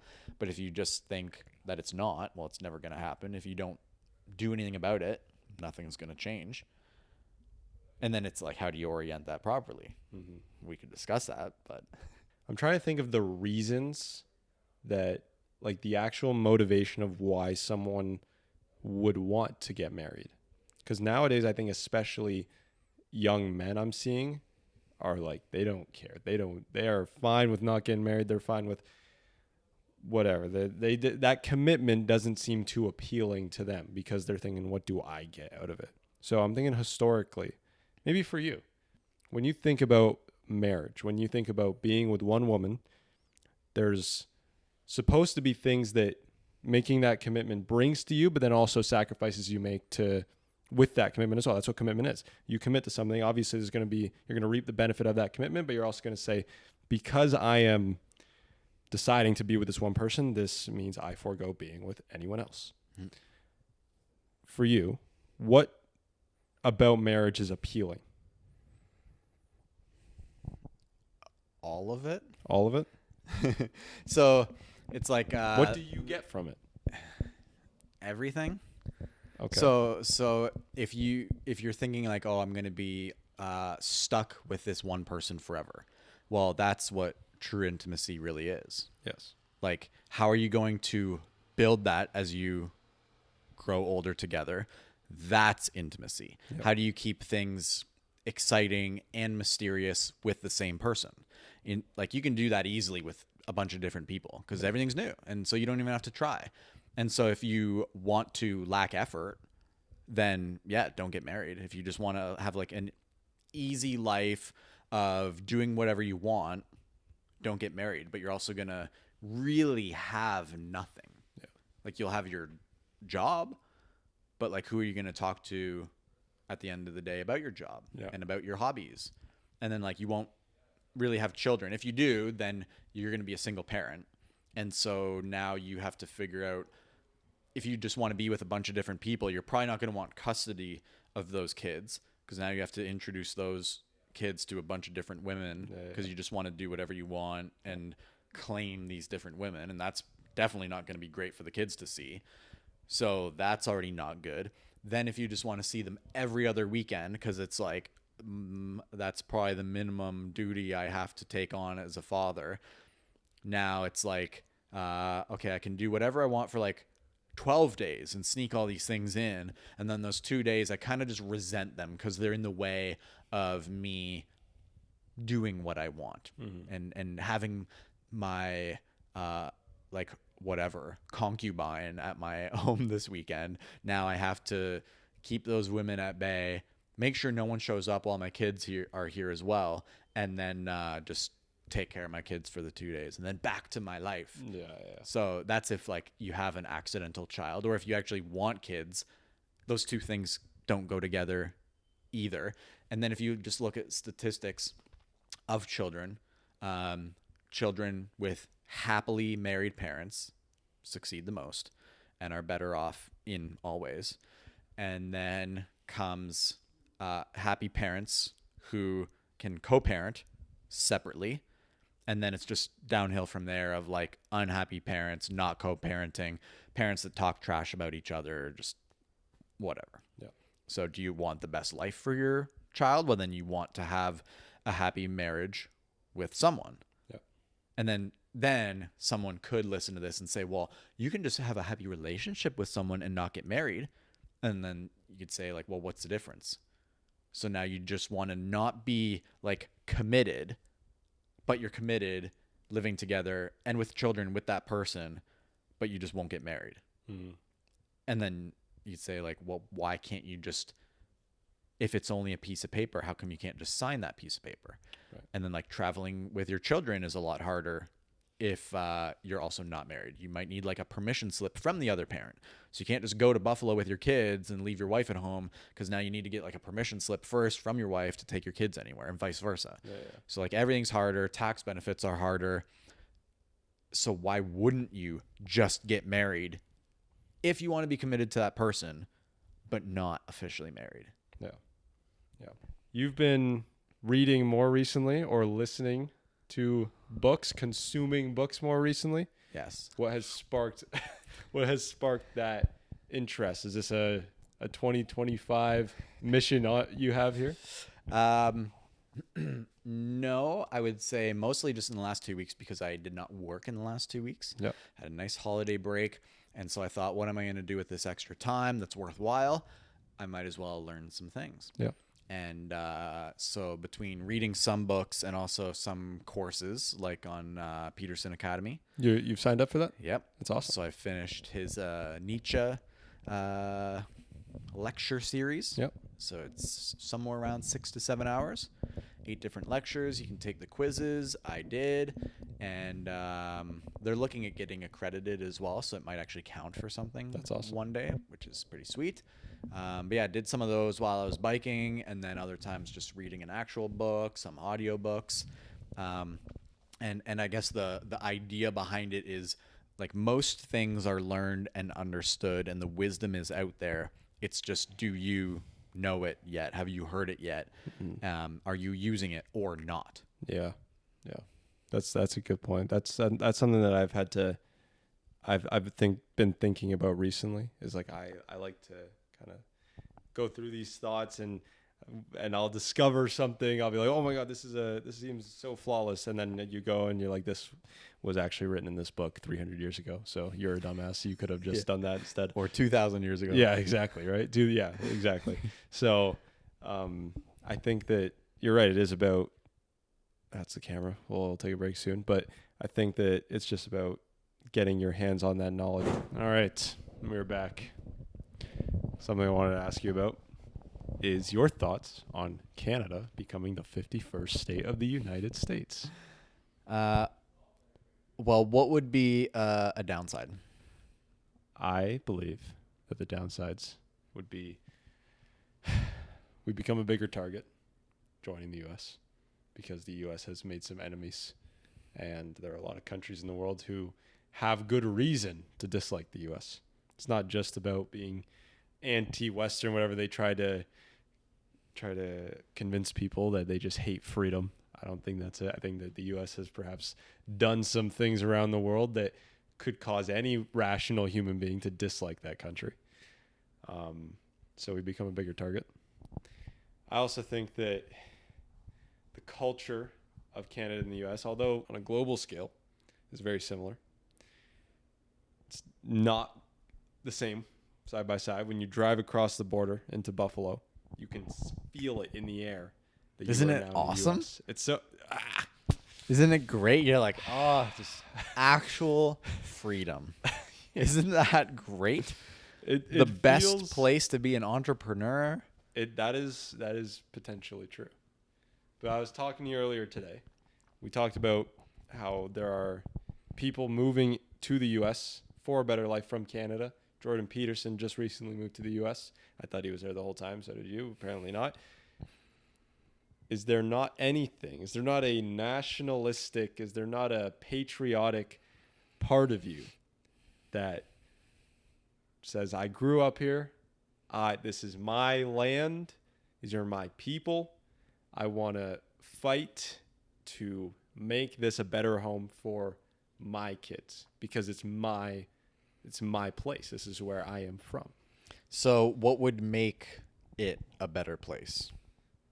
What would make Canada a better place? Yeah, if you want to fight for your country to make it a better place, what would make it a better place? Well, we can obviously talk about the insane tax rate that Canada has compared to the U.S. A lot of parts of the U.S. So if we became like the 51st state and had the same tax code as somewhere like Texas, and we were taxed at like potentially 20%, and we just paid 1/3 less taxes, would that not be a better place for us and our children? No, because of those things I lined out. Because what? The things I lined out, being a target, losing the sovereignty. Yeah, but if a war starts, U.S. land actually being a target is pretty hard. You'd have to do like an intercontinental missile straight to USA, and then like everything would be popping off by then anyway. So I don't think it matters if we're technically in the U.S. or not. We're still an ally, so it is what it's gonna be. You think they would go after NATO? Oh, absolutely. And like, if anything, they've already targeted NATO bases. Yeah. So like, if we joined the States as a 51st state, Yeah. they're not gonna. No one around the world is gonna look at it and be like, "Oh, now that they joined, let's get Canada." Yeah. Like, what would that really do? That's true. So I don't think being Canadian and an ally of the States is really saving us compared to just being part of the States. Right. So I don't think that works as a as pro an or argument. con. Do you think that is there not any part inside of you that feels you're losing sovereignty? That feels Canadians are no longer our people are no longer in charge of our own decisions. Well, are you already? Like, were you not forced to wear a mask and get vaccinated if you wanted to do anything in your own country already? Yep. Like, you literally had to, whether you think it was good or bad, otherwise, whatever. You had to get that to go on a plane or a train or to leave the country, travel at all, to go to a gym, to go to a restaurant. I mean, you did in the U.S. as well. Parts.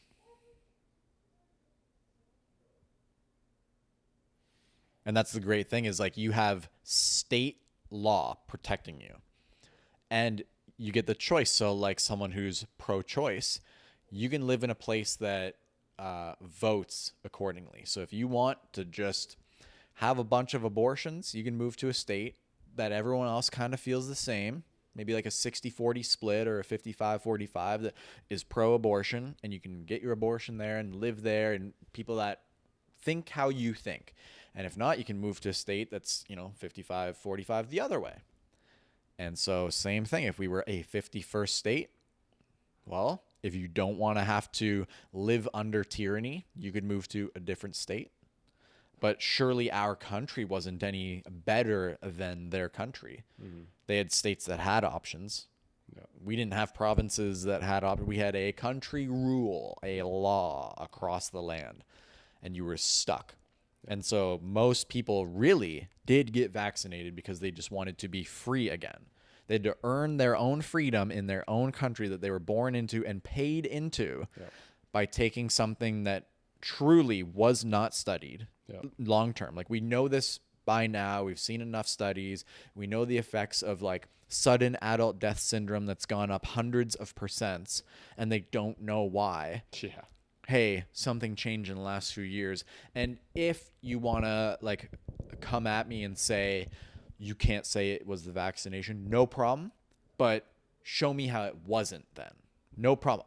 I'll say that I was wrong and that the vaccination was the greatest thing ever, but show me any kind of placebo controlled long-term study at all.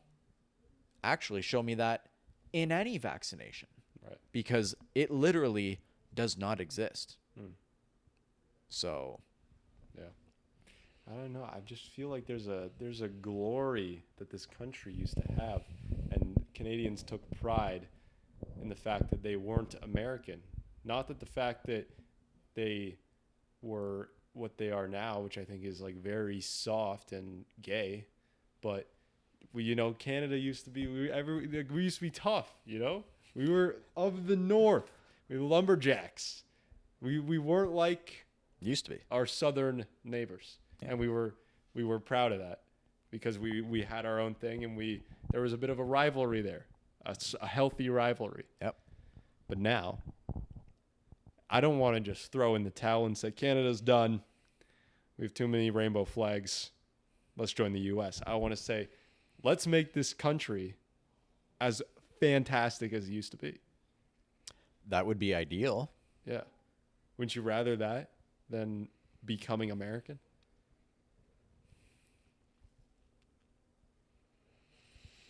If you had to convince yourself, if you had to sit down and you had to brainwash yourself into saying there is a scenario where I am happier to be Canadian than American, do you think if you can envision what that would be, do you think we could then strive to achieve that?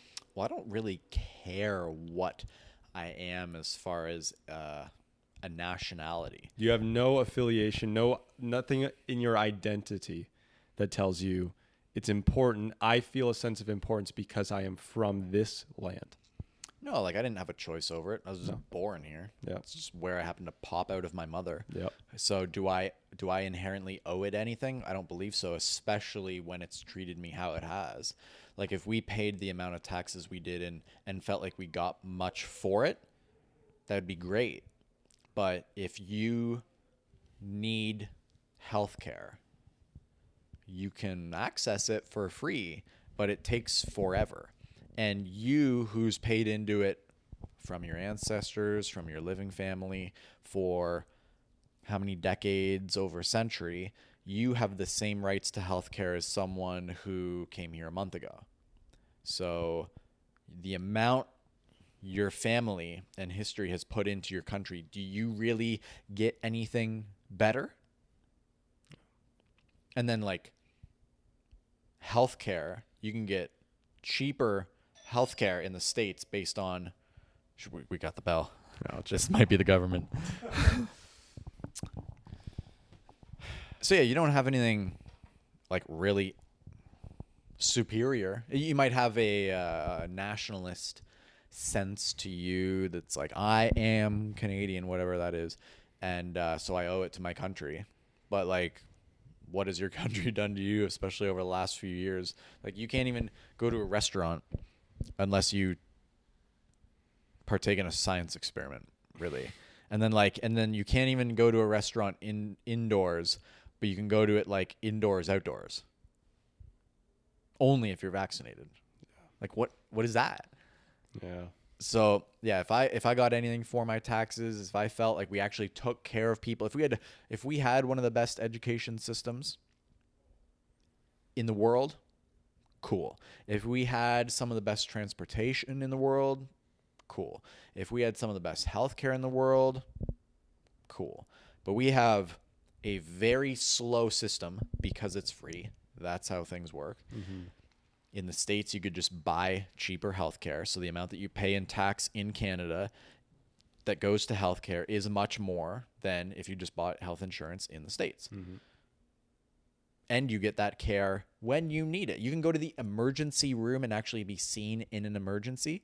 And then if you go to Canada, your emergency room, like the definition of an emergency, that's going to take sometimes 7-9 hours. Some people have waited 12 hours and then just went home. Yeah. So like, what is that? That's not worthwhile. Yeah. So like, what do we really have that's going for us? Like, we're peaceful, I guess, but like, are we peaceful, or are we also just like not a threat to anyone? So who cares? Right. Yeah. I mean, this is like, okay, when you cheer for a sports team, when you cheer for the Toronto Maple Leafs, and then they, in however many years, they suck. Okay, maybe their coach is bad, the players are bad, they're rebuilding. That doesn't make the loyal, hardcore fan say, I'm not cheering for Toronto anymore. What makes them a hardcore fan? Nashville. Sorry? What makes them a hardcore fan? What started that fandom? Yeah. Like, what do they owe it to the team to stay loyal to that team? It's a sense of, I think it's just a sense of this is the team of your community. This is the Toronto Maple Leafs. This was the hockey team that was started. It's as close to you. It's closer to you than any other team. These people, I would argue that culture, this is becoming less true as the internet becomes more prevalent, and social media. But I think that the people around you who are physically around you, most of the time is how it's supposed to be, are more like you on average than people that are further away, obviously. You would hope so, and that's probably a case against Canada right now. Yeah, because And then the thing with the sports team is like, okay, so if they just suck every year, but you were born, they're the closest team available. Now you have to like them, even though like they just suck. You don't have to like them, but they're the representation. They are the figures leading the community. Yeah, but you sports choose team. that because there's people at U of T that cheer for other hockey teams, and Yeah, no, you don't. I'm not saying you choose that, but I'm saying that either way, you're born into it. You didn't choose your family. Why do you feel a sense of responsibility to your family? well, Doesn't they also ensured you stayed alive. Yes. You don't think that the community though plays a role in everyone becoming more prosperous in their lives? So like, what? I'm maybe. But like with the sports team, if we're going off of that logic, like what has that sports team done for you that another one also could not? And then if you don't want to use sports, Now I'm past the sports analogy. I'm thinking of other what stuff. has Canada actually done for you that you could have not got anywhere else? Like if you were American, what would have brought you to Canada that's like, yeah, I want to be part of them. Like that's way better. Because I don't see. I think we're looking at what Canada is differently. I feel like you're putting too much weight of what Canada is on its politicians. I don't think Canada is its government or Canada is its politicians. Canada is the house league hockey coach who is a police officer who's kept this town safe for the last 15 years. Mm-hmm. So when I feel a sense of responsibility or loyalty to Canada, it's because there have been people as I grew up who who have served me in ways that I might not even be aware of. The trash man has come to take the trash every week. The police officer is keeping the town safe from crime. Whatever. Everyone plays their tiny role in making sure that you have a good life. Do they do it because they just love to do it or because you paid them? Doesn't matter. I don't think it matters. They're doing it either way. Right. Do you think it matters? So then, well, no. And so that's like to my point of if they're doing it because it's their job. Yeah. It's not like they're doing it for you. Like they have to. That's what they signed up for. And people choose those jobs everywhere. And so again, what's tying you to this local trash man and police officer and not one in Cincinnati, Colorado, Texas, Florida, Oregon? Everyone's just doing their job and trying to create a great community. And when yours doesn't really resemble what you enjoy, why do you truly owe your whole life to that country that can just change by the turn of a century or with a different prime minister? Yeah. So if it all changes, why wouldn't you go where is best for you and your family? Like, what do you truly owe to the place? Yeah. There's probably an argument to be made, but I just haven't heard one. Yeah. Like if someone breaks into this house right now and has a gun, Yeah. like we are dead. Yeah. Really. Like we're not going to wrangle someone with a gun that knows how to use it. Yeah. But if we both had a pistol and we were allowed to, and we had one legally, knew how to use it, someone broke in with a gun, I would love our odds and I would feel safer. Yeah. If you're hanging out at a restaurant, you're in town, you're at the Keg, whatever. Keg, you owe him money for the shout out. If you're at the Keg and someone comes in with a gun, and you are in Ontario, like you are all pretty much dead until a police officer comes. If they have enough ammunition, know how to use a gun, everyone is dying. You're not going to knife a guy that has a gun. And no matter who you think you are, it's not happening. Yep. But if you had a pistol, you had a concealed carry, and you could use that to protect people, you'd feel safer. Okay. I agree. I completely am on your side in terms of the theory of it. For me, it's kind of hard though to ignore what actually unfolds in Canada versus the U.S. in terms of gun-related murders. Canada is nowhere near the U.S. in terms of the number of people that die every year to gun crime. So what is it like translated actually per capita though? What do you mean? Like if you look at the gun for the population? Yeah, like if you look at the gun crime in like Toronto and see per capita how much gun violence there is in the city, and you just pull up like wherever, Austin, Texas, or I don't know, LA or something, an equivalent size city, like how much gun violence would there be? Why just a city? Why not the whole country? You could look at the whole country, I guess. This is for Canada. In 2022, there were 343 homicides by shooting in Canada, which was the highest rate since 1991. Well, when guns were more legal. yeah. Funny. 343 homicides 2022. Let's look at the U.S. And then we'll do per capita. But then the other thing that we don't take into account is like also other forms of violence, knife violence. Yeah, that's true. So if we have like 10 times the amount of knife Then incidents, then it doesn't really matter. it's like, what are we? Like there's obviously more than 3,000 gun crimes in the States. 19,651 by firearm homicide. You know what's actually crazy? I'm just looking at this now. The U.S., the total number of firearm-related deaths in the U.S., there were more suicides than homicides. And so how many homicides? 19,651. 19,000 homicides. Yes. And we had 300. Yes. And all of them can essentially, not everyone, but like New York, LA, whatever, can't now have guns. Or there's a lot more strict laws, like not just anyone can have them. And none of us really can.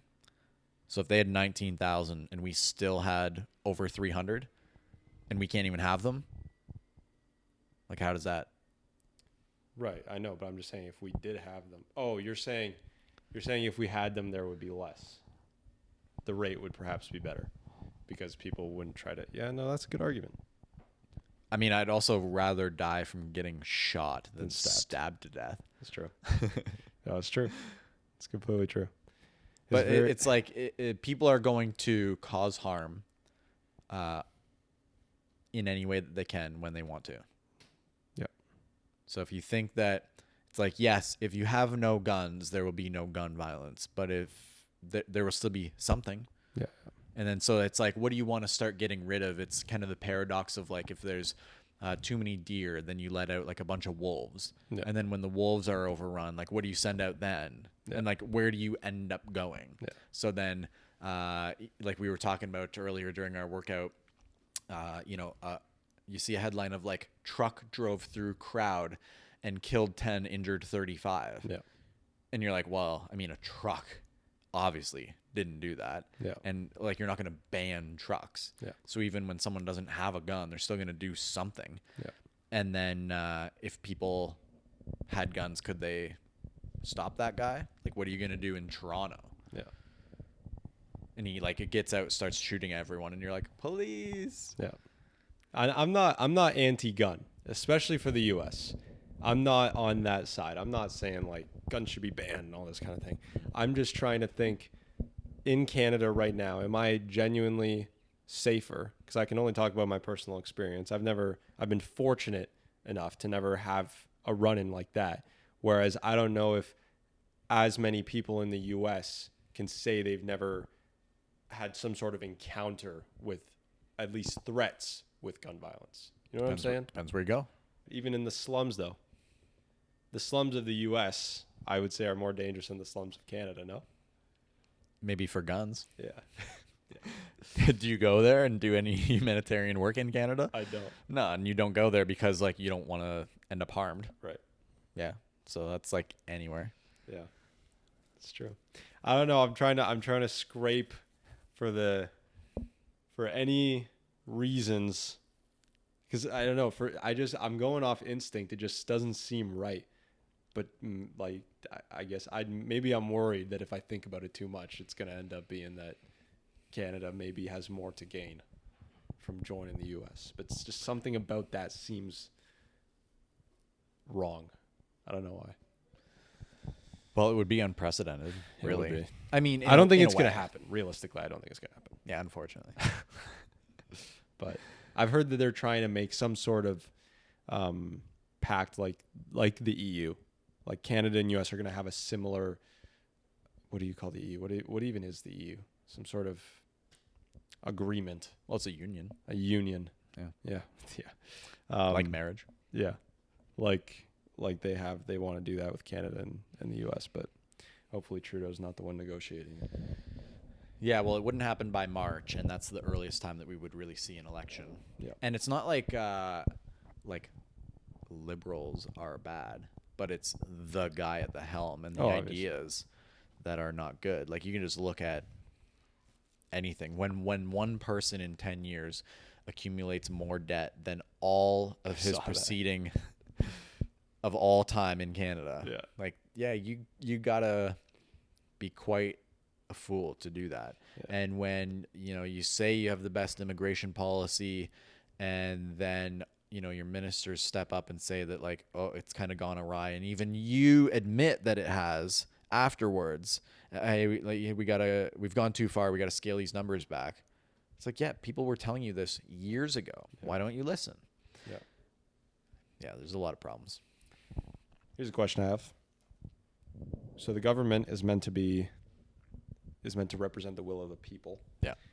Are there ever situations where, because perhaps the government has more information than the people, and you can understand why some things are right to be kept secret for the government, perhaps like national security. I'm not saying there's a bunch of stuff that they keep from the people that they shouldn't keep from the people. I'm just saying there are some things for national security reasons that you would say, let's just keep it within the decision maker's room. And once we have the things figured out, maybe we can relay the information after that. But right now, if we actually just lay it all out, it could be a risk. When do you think it's okay for a leader of a country, of a democratic country, to go against the will of the people? Because I feel like that right now, that's what's happening, or that's what's been happening recently the last couple of years with the Ukraine-Russia war, which I just posted a clip about. Some people were having a mental breakdown, but my whole thing is that Justin Trudeau, by donating this money to Ukraine, is going against the will of the people, because I think most Canadians don't care. But the opposite argument is that perhaps Trudeau, or perhaps the government, our leaders, have more information about the severity of the situation, so they have to ignore the will and send money there to keep us safe. Well, if we use a logical outlook first, if you have a house and you're in $40,000 of debt, and your neighbor got broken into, and they say, hey, like, I need a security system, I need some cameras, I got to make sure if this happens again at my house that I catch the guys. And you have $40,000 of debt and you have no money, how would you go about helping that person with money? Yeah. So are you going to like go take out another line of credit at a different bank to give $500 to your neighbor to get a security system? Maybe, but that's probably not a good call, right? Especially if you have people relying on you. So just logically, when you're in massive debt, you have doubled the debt as your own person within a 9-year span, and other people across an ocean need help. How do you give the help when you have no money? And then, like, how far do you want to ruin your own house to help other people? So should you put yourself into debt to do good humanitarian work? And like, some people might actually say yes. Like, well, how far? So like, if you have a family and you're in $40,000 of debt, do you keep putting your kids in like AAA hockey that costs $10,000 a year? Maybe. And then they ask for new shoes. Do you give them? Like, let's say yes, but like, what if you have 3 kids? What if you have 8 kids? Do you do that for all of them? And like, it's literally impossible. Or if your wife is also telling you like, listen, we can't do this, we can't sustain this, I'm going to leave you if you keep overspending. Yeah.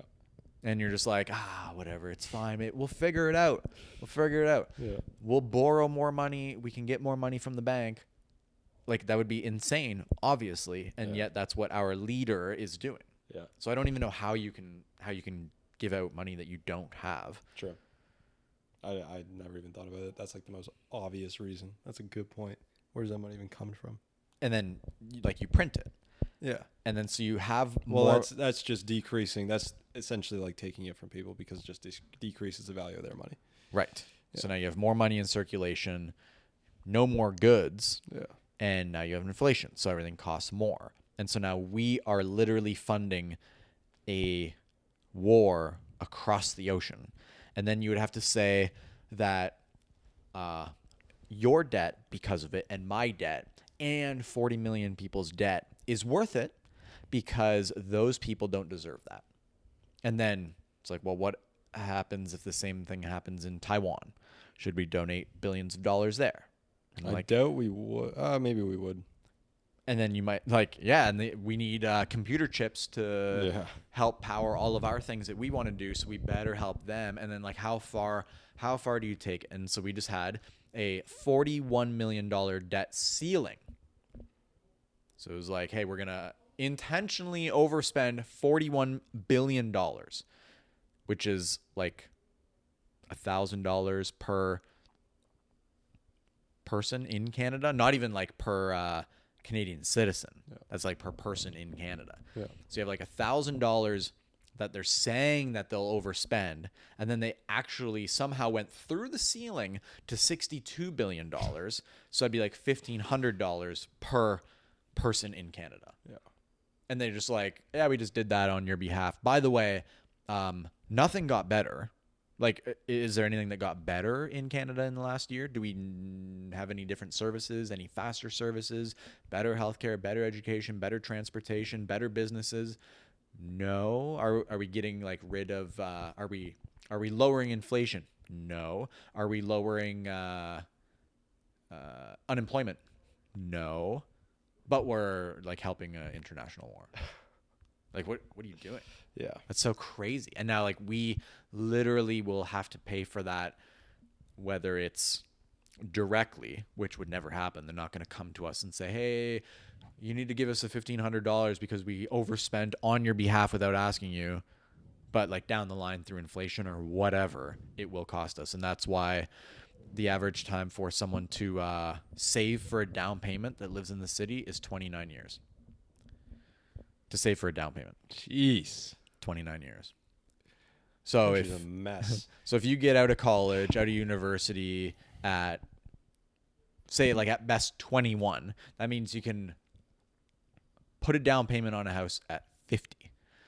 And you'll get like, probably you'll have to get a 30-year mortgage, which means you'd be paying for that house until you're 80, which means you definitely can't retire at least until 80, which is also longer than the average Canadian lives now. Yeah. Let alone saving money for retirement because you're paying for your house. So good luck. Yeah.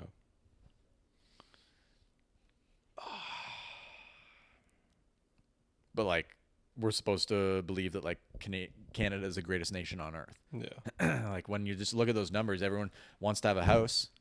Everyone should own a home. But like, it's also going to take 29 years to save up. Yeah. For a down payment. So a question for you. You are 33. You told me that recently. You're 33. What do you think your life looks like 10 years down the line from now? There's going to be an election in 2025. It's going to be probably it's you got to dig out of a big hole if Pierre wins, obviously. He's going to have a tough challenge ahead of him. Do you think that 10 years down the line, if we have another conversation here, your view, your perspective on the state of this country, the state of being a Canadian, will shift? Probably. Yeah. And that's kind of what I'm saying in all of that is I don't owe anything to my country just because I was born here. If they mistreat me, why should I stay? And then if they get better, then great. There's more incentive to stay and to argue for Canada. That's fantastic. That's what everyone wants. Yeah. But if it's not happening, okay. And then like how my life is differently. Well, if you were to ask me that openly, I wouldn't think anything about Canada or politics. I would just be thinking of like, where's my relationship? I probably, God willing, have children now. Like, what am I doing with my free time? Like hobbies. What am I actually doing? But I don't care about where I am because I can do these things anywhere. So it'd be nice if Canada was the place it was happening. But if it wasn't, I would not be. I would be unaffected. Mm-hmm. That's fair. You went to school to be a police officer, is that right? I took police foundations. Police foundations. Yep. What did you learn when you were there? What did I learn, or what do I remember? Maybe what do you remember? I remember like just being taught how hard it was going to be and like how miserable it was going to be. So like working on case law and putting together these like crown briefs, whatever, because you're involved. You needed to know the whole system of how it would work. So you didn't have to do all that work when you necessarily became a police officer, but you needed to know the system, your role in it, and how it would go based on your inputs. So it was like, here's how much work is going to have to be put in. Here's how much paperwork. You also have to do shift work. When your shift's over, if you're busy on call, you're not necessarily done then, because you can't just be investigating a car accident like, well, I'm off the clock, Ricky. Have a good night. Like, you're just there until whatever. Shift work, yeah, so I just remember it like, hey, you all here are going to have a really hard time. And the teacher was kind of pointing out to all of the white students finding a job. And Chad, it'll be a little bit easier for you. Chad was black. Yeah. And Michelle, you guys will have a little bit easier time over here just because of gender and race. That and, was happening already back then. yeah. So that would have been like 2011. Damn. 2009 actually, around there. Interesting. And I was like, okay, well, that's wild. And so, hey, you probably have to take a hit. You got to go do some security work. A lot of the cops or people in police foundations that already got jobs at like Wonderland doing security. So you already have, it's in kind of the realm of the field. And I was like, well, I don't want to just work security at a freaking theme park. Yeah, yeah. And then, well, that's part of the game. And also you're white, so it's going to take a few more years. And then, I can't believe they said that. oh yeah. Damn. Yeah. I mean, it's honest. Like, it's good to Yeah, know yeah, that yeah. you're up against that before you commit your life to it. Yeah, yeah, yeah. Right? So all I remember is like, yeah, doing a crap load of paperwork and not really enjoying any of it, and knowing that I had a different purpose and that's not the kind of change that I wanted to affect in the world, because even when you're doing your job, like, everyone just hates you. Yeah. Right? Like, no one loves cops. And, you're just giving people tickets and they just, hate you. You're the worst part of most people's day. Yeah. And then you're working shift work, which takes years off of people's lives. And you don't really get paid that well, especially for a while, unless you do a ton of overtime. Yeah. So it was like, all right, everyone's going to hate me and I'm going to make not a lot of money.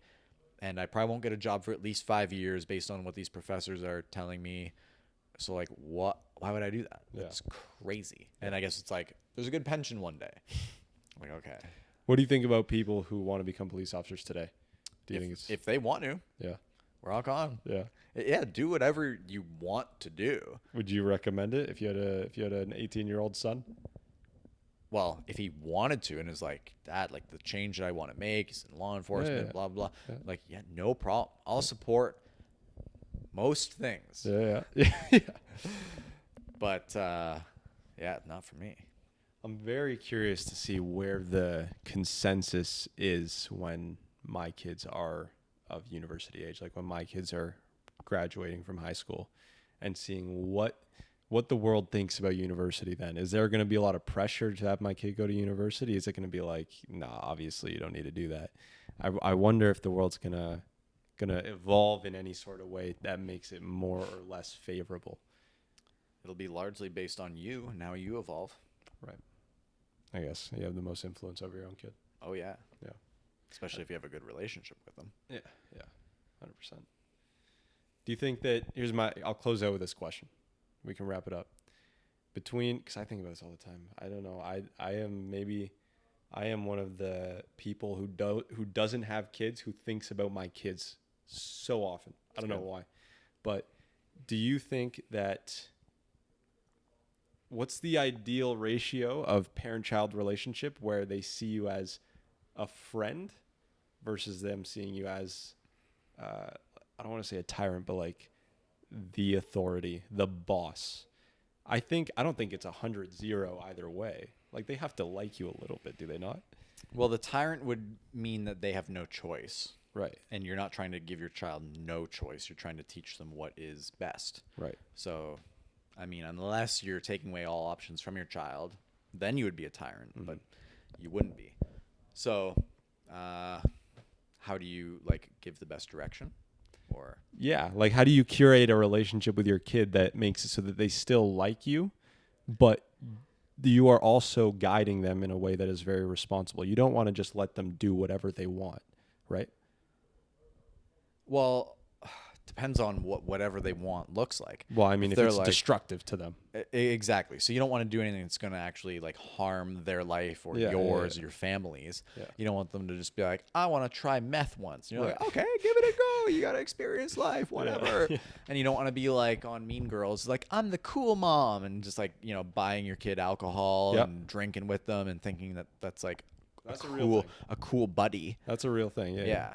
So, I mean, then you could say that there's merit of, having having some drinks with your child for the first time so that they Yep. experience it in a safe way. And you're like, yeah, you want to get drunk, do you? Okay, let's see. And you kind of feed it to them and you're like, all right, keep up. And Yeah. then they're like, yeah, that sucks. And then the next day they're like, I don't want to do that. I'm like, okay, well, I'm glad you did that at home instead of like Yeah. driving yourself to a bar and then trying to drive home or something. Yeah. Because you were scared. Right. Yeah. How do you foster the best relationship with your child? I would say a lot of discussion and not just like assuming you know what is the absolute best for them, even though you might, but you also have to let them find that out at times that's safe. So it's good to render beings in your care competent rather than just safe. Right? You don't want to be overbearing and be in before the street lights off and, or else you're grounded and I'm going to take away your Xbox for a week or whatever. It's like, yeah, you got to mess around a little bit and you got to like ride your bike without a helmet or something maybe. And you got to, play foolish games and, you might have a little fight with a friend and it's like, yeah, that's the learning of life. And then not just being mad at them. Yep. All the time, no matter what they do, or you should have done this and that's not good enough. Like if a kid comes home with a 75 on a test, like you might say that's good. Yep. Based on what you did in school. You might say it's bad based on what you did at school. But even if they're getting 98 or 40, it's like, well, how do you feel about that? That's what I think should happen. I don't know if that's right, but that's what I would do with my child. If they get 98, it's like, how do you feel about it? Like, it's really good. Like, did you put in the effort that you desired? And they're like, yeah, I studied, like did everything I can. Awesome. Yep. And then if they get a 40, it's like, well, how do you feel about your effort? And like, I did everything I could. I was studying. I was up for like 3 nights in a row. I wasn't playing video games, just dicking around. I was doing everything. Whatever. And I just don't get it. Like, okay, no problem. And then we can find like, a tutor or whatever that kid needs. Like, how can I help you? Yeah. If we get a tutor for you, would you take advantage of that? Would you use it? Yep. Like, oh yeah, I want to learn. I can't figure it out. No problem. As long as the effort is there. And then the opposite, even if your kid's getting 90s, you don't want to just, oh, sweetie, you're so smart. You're so intelligent. You're brilliant. Because that actually drives worse results later in life as well. That's being studied. I forget from where. But that comes up a lot as well. So you don't want to just tell your kids how awesome they are, even if they're not trying. Because then they're just learning, I'm brilliant. I don't even have to try. And then what happens later in life when effort is required? Yep. Yeah, at post-secondary learning, at their job, more importantly, in their relationship or something. Yep. So, yeah, like reward the right things and effort. And aiming up to what is good, and at least in yourself having a sense of what the heck that is. Yep. So what are they aiming at? And you can help direct that, hopefully within a scope. Yep. It doesn't have to be like this, but it also maybe shouldn't be open to whatever the kid wants, because most people in general don't even know what they want. Yeah. And people just say, like, I want to be happy. And you're like, well, what's that? And they're like, have a good enough job and, a good relationship. And like, well, what does that even mean? What's good enough? Yeah. So knowing what you want, it probably has to start with that so you can even help someone else maybe figure out in a good scope what they do. Absolutely. Listening to them, not just telling them that you're the authority and you know what's best because you're their parent. Yep. Yeah. Fantastic. One more thing I will say is, well, I'm thinking about that. I'm thinking of the necessity of sometimes the mother and the father getting into a fight over the optimal way to parent the kid. And I think it's not, I think when those types of fights happen, it's not a sign of something going wrong. I think it's actually a lot of times something going exactly how it's supposed to go, because the father has his specific roles on how he's supposed to shape his kid, and the mother has her specific roles on how she's supposed to shape her kid. And if obviously you can, if you really work it through, there can be harmony. You don't need to be fighting all the time. But I think that if there are those fights, it's because the dad's doing his job, the mom's doing her job, and maybe they don't completely appreciate or fully understand why the other person is doing the job that they're doing. So here's the story I have brewing in my mind as you're talking there. I was 5 years old. I was outside. It was a summer day. I was outside with my dad. He was barbecuing. And I was like, I want to touch the barbecue to my dad. He's like, it's hot. Don't touch it. You're not allowed. I was like, Dad, I want to touch the barbecue. Son, you're not allowed to touch the barbecue. It's hot. I just told you it's hot. Stop asking me. Keep asking him. Keep asking him. He's like, you know what? Go ahead. Touch the barbecue. It's fine. Go ahead. Tss, burnt my hand. This isn't like a barbecue that's warming up. The patties are sizzling. Oh, yeah. And he lets me touch the barbecue. Start crying. Run to my mom. My mom freaks out. Why would you let him touch the barbecue? What's wrong with you? Blah, blah, blah. Bickering. They're fighting. And my dad's saying, I told him not to. He's not going to listen to me. I'm going to let him do it. He's going to find out the hard way of why you got to listen to your dad when he says to not doing. Anyways, my mom was doing her job of making sure that her baby boy never ran into harm's way, especially when the dad let it happen, right? It's not like there was an accident. My dad's like, touch the barbecue. Go ahead. So it was easily preventable. She's doing her job, making sure that I'm safe, that I'm okay, that I'm protected from that type of thing. My dad's doing his job of saying, son, if you're going to disobey me, then there's going to be consequences. If you're going to, and life has consequences. If you do something stupid, you're going to get hurt. Learn that lesson. I think that's a big reason why I trusted my parents so much, because I think they sometimes would let these types of things happen where as a young kid, you realize, okay, I'm going to try to do something. Oh, that hurt a lot. I'm going to listen to my parents next time because I don't want to get hurt like this again. Did you ever touch a barbecue again? No, I don't think so. I did touch a light bulb once. That burnt me pretty well, but I didn't realize they were hot. Exposure time, too. Exposure time to light bulbs? Yeah, like if you just, like, Oh, yeah. the light bulb, it's not hot. But Yeah. if you're like, Yeah. it's Yeah. very warm, right? Like you can go through fire.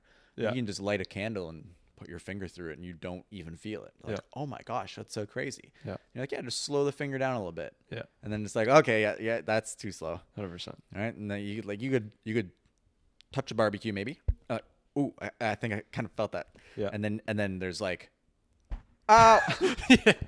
Yeah. 100%. So yeah, you can play a little bit with the how behind it as well. Yeah. Exposure time. Same with, like, we were talking about dose makes the poison. Yeah. A little bit of the same thing. Absolutely. Yeah. Excited. I'm going to be teaching my kids these lessons. If you ask me to touch a barbecue, I'm going to say no first few times. 41 weeks from now, October 2025, Carter's going to be showing us all how the kid crawls up and down the stairs or not. Will he put up a fence in front of the stairs, or will he just say, fly, human fly? Or will he go down in a laundry basket with them or send them down on their own? We're going to find out October 2025. Jacob, My man. thank you for coming on the podcast, part 2. First episode of 2025. This is a nice New Year's conversation that we got going on here. And we'll see where VoV's at in 2026. If you had to say one final message to yourself in 2026, what would it be? A final message to me. To you. It's not too far away. It's not like you're going to be that much of a different person, but it is a full year away. Like if I were to write something down for myself to look at on January 1st, Yeah. 2026. Yeah. What would I write down to myself to look at a year from now? Probably something like, did you consistently put in the required effort? Yeah. It would be a question. Perfect. That's a question that we can all ask ourselves. Hopefully this year is everything you want it to be. Hopefully your resolutions aren't gimmicky. Hopefully they're real. Hopefully you've had a change within yourself that has made you fed up with the shame, the ongoing, consistent failures of letting yourself down, because that's what it is. I think that's the person you're letting down the most when you decide to, forego some habits that could truly improve your life. But at the end of the day, you're the only person that can make that happen. Hopefully you've enjoyed this podcast, this interview, got some value out of it. Jacob Saunders, episode 88. That is VoV Podcast. You can follow us on Instagram at Voices of Vic, and we will see you next Sunday. Peace out.